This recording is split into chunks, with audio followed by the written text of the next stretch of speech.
Un dernier cri avant de plier la bannière et redescendre. Après 2 jours et demi de siège, les papas ont finalement décidé de mettre un terme à leur action médiatique aux alentours de 14 heures.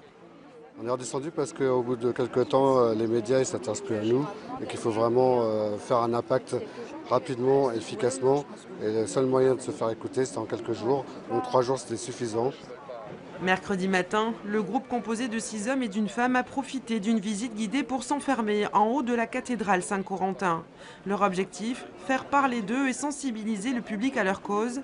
Ces pères de famille se considèrent comme des victimes des juges des affaires familiales. Les lois sont très bien faites, elles ne prévoient aucune discrimination entre père et mère.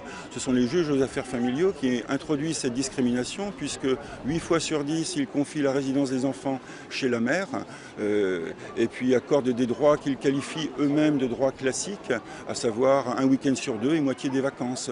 C'est impossible, en voyant si peu ces enfants, de les éduquer, de les élever normalement. On ne peut pas jouer son rôle de père dans ces conditions. S'ils n'ont pas été inquiétés à la sortie de la cathédrale, le groupe de manifestants va désormais devoir s'expliquer devant la justice. Le préfet du Finistère et le conservateur des monuments historiques ont décidé de porter plainte. Ils estiment que le groupe a compromis la sécurité du public et du bâtiment.